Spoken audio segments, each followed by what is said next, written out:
Welcome back to the Lights Out podcast, bedtime stories for boys and girls around the world. Good evening, boys and girls. Are you ready for bed?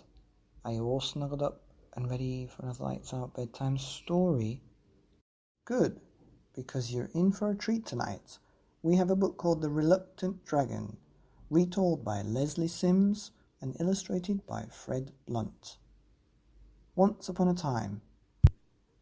One summer's evening, a shepherd tore down the hill to his cottage. "Ah!" he screamed. He flung open the door. I just saw a dragon," he panted. "A dragon?" shrieked his wife. "A dragon," thought their son, Sam. "I wonder if he's friendly." The next morning, Sam set off to find out. "I'll be extra careful," he promised his parents. "At the first sign of smoke, I'll run." But the dragon was friendly, and he was thrilled to see Sam. "I love my cave, but it does get lonely," he said. The dragon told tales of long, long ago. "Once upon a time, fire-breathing dragons filled the skies. They kidnapped princesses and battled bold knights." The dragon loved telling stories, and Sam loved hearing them. Every day he came back for more, until the villagers found out about the dragon. They were terrified.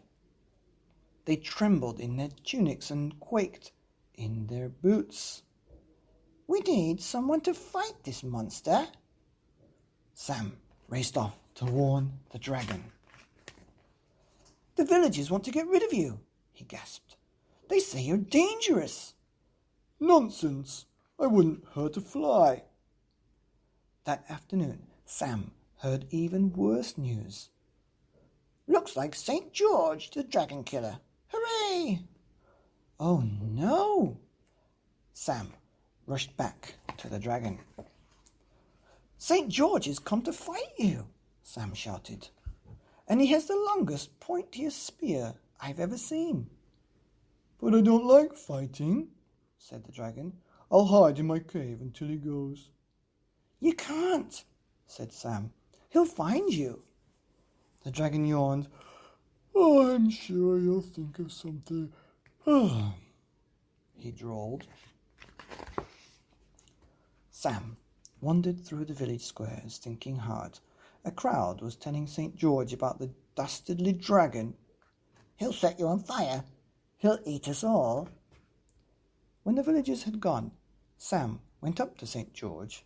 "It's not true," he protested. "The dragon wouldn't hurt a fly." "But they want me to fight him," said St. George. "What can I do?"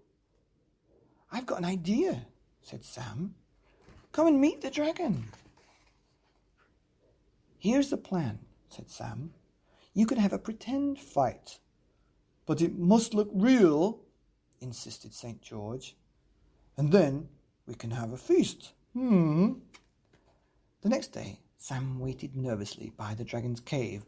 The entire village trekked up the hill to watch the fight. Colossal cheers broke out when St. George rode into view. But where was the dragon? A roar echoed around the hills, and flames blistered the air, and the dragon thundered out of his cave. "Charge!" yelled St. George, galloping forward.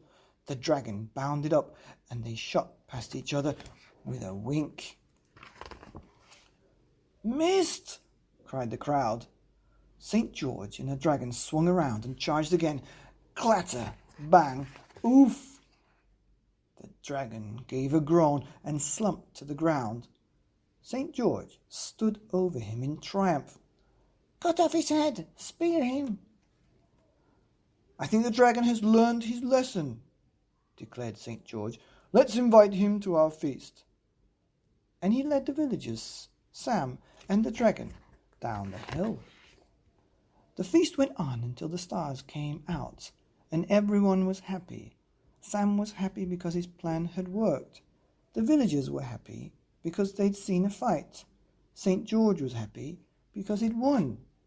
But the dragon was happiest of all, for he had lots of new friends and a very Faithful Tommy.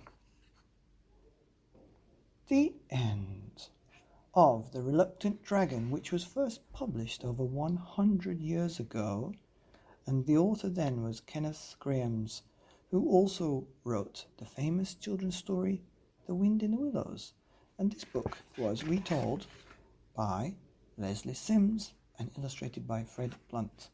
A book you just have to have. Another dragon book here on the Lights Out podcast. Bedtime stories for boys and girls and dragons around the world. Good night